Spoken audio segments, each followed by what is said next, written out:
Donc, ceci dit, pourquoi est-ce que tu ne veux pas utiliser YouTube? C'est-à-dire que là, je t'ai dit que tu n'es pas obligé d'utiliser YouTube. Il y a la possibilité de le faire autre part. C'est peut-être un peu plus lent.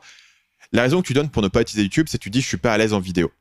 La question, c'est que tu n'es pas censé être à l'aise en vidéo avant de commencer. C'est pas un truc qui est inné. Je suis pas né en disant « voilà, Stan, il est vachement à l'aise en vidéo et donc du coup, je veux faire du YouTube ». Je n'étais pas du tout à l'aise en vidéo. Si tu vas regarder mes premières vidéos YouTube, je montre même pas ma tête. Je faisais juste une voix off. Et après, quand j'ai commencé à montrer ma tête, donc tu peux la regarder, c'est la vidéo sur Chandler de Friends. Donc je crois que c'est 3 leçons de persuasion de Chandler de Friends ou un truc comme ça. Il y en a une autre qui est tout au départ, qui est les émotions en B2B. Si tu cherches ça, tu verras mes toutes premières vidéos où je monte ma tête et tu verras que je sais pas quoi faire de mes mains. Tu pourras argumenter que même aujourd'hui, je sais pas encore quoi faire de mes mains et parfois il y a des trucs un peu bizarres au niveau de mes épaules. Mais tu vois que je sais pas comment parler à la caméra et je suis pas du tout à l'aise face à la caméra parce que c'était mes premières vidéos.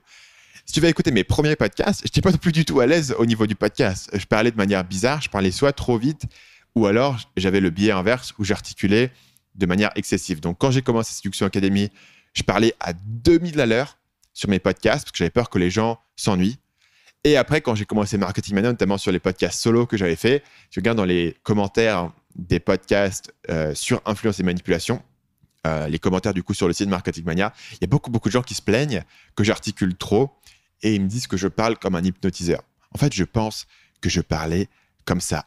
Et j'articulais chaque mot pour être sûr de ne pas parler trop vite et pour être sûr que tout soit bien compris. Et il y a des gens que ça dérangeait parce que c'était pas forcément assez naturel.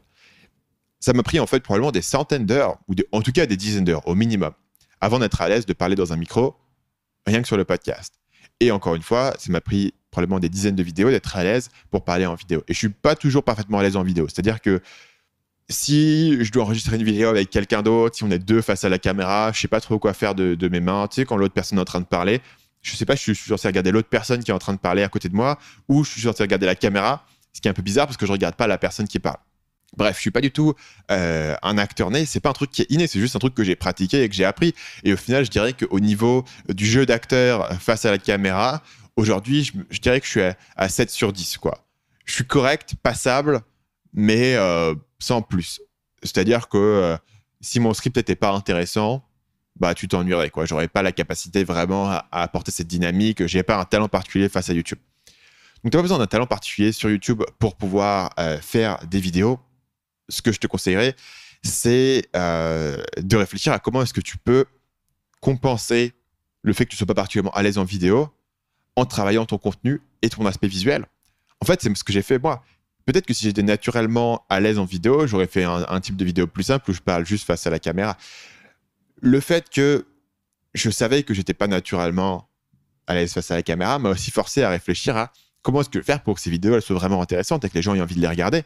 Et c'est pour ça que j'ai travaillé le contenu avec des angles, avec des scripts, avec une certaine structure, en injectant de la persuasion, en injectant du storytelling dedans.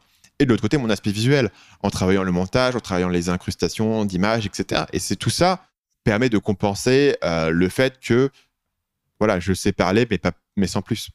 Et je ne pense pas que tu aies besoin d'être à l'aise sur YouTube pour réussir sur YouTube. En tout cas, moi, je ne suis pas à l'aise en vidéo et ma chaîne fonctionne bien.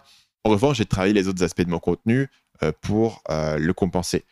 Je dirais que l'inverse de ça, c'est un mec comme Harry JMG, qui est un mec que j'avais eu sur le podcast, qui est extrêmement à l'aise en vidéo. Et quand tu vois ses vidéos sur sa chaîne, tu vois qu'il est en pur impro et en fait, c'est un mec qui est super intéressant à regarder, même quand il raconte un peu de la merde. Il raconte un peu n'importe quoi, il te raconte un peu sa vie. Il est intéressant à regarder.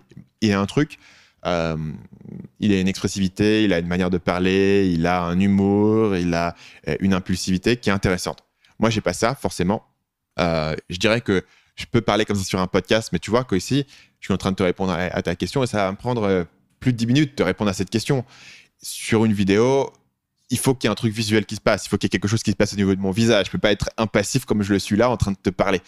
Et pour ça, je pouvais pas le faire. Et donc, du coup, tu peux travailler cet aspect visuel. Donc, je dirais que te fermer cette porte de YouTube, qui est pour moi le meilleur canal pour réussir aujourd'hui le plus rapidement possible, c'est dommage. Si tu as raison, c'est que je suis pas à l'aise en vidéo. Je dirais que la bonne raison de te fermer YouTube, c'est de te dire, voilà, mon audience n'y est pas, pourquoi pas, ou alors je veux faire un format spécifique qui se prête pas à YouTube. Par exemple, si tu veux faire des interviews, le podcast reste quand même meilleur que YouTube. C'est compliqué de rendre une interview intéressante, une interview d'1 heure sur YouTube, c'est compliqué de la rendre intéressante. Même s'il y a des gens qui l'ont fait, il y a un mec il me semble qu'il s'appelle Amixem, il est possible que je le confonde avec quelqu'un d'autre, mais qui interviewe des youtubeurs en face caméra, les deux assis sur un canapé, et qui a un format qui s'appelle 12 questions avec, je crois que c'est 12 questions avec Fabien Olicard par exemple, et il a des vidéos qui font des millions de vues, où il est assis sur un canapé avec un youtubeur. Donc ça aide d'interviewer des youtubeurs qui sont bien sûr, eux, naturellement bons face à la caméra. Fabien Olicard, c'est un autre mec qui peut te raconter un peu n'importe quoi face caméra et qui est intéressant, quoi. Il est intéressant à regarder. Donc, il y a des moyens de le faire. Globalement, si tu voulais faire un format d'interview, un format de contenu comme ça, il serait plus adapté au podcast. Inversement, tu veux faire un format très lourd en informations, très détaillé, avec des tutoriels, etc. Peut-être que c'est plus adapté en blog pour du SEO. Donc, ça serait la bonne raison de ne pas faire de YouTube. Le fait de dire « Ok, je suis pas à l'aise dessus », si tu es entrepreneur, tu vas tout le temps être en train de devoir réapprendre de nouvelles compétences. Et donc, je ne pense pas que ce soit une bonne raison de ne pas te mettre sur YouTube.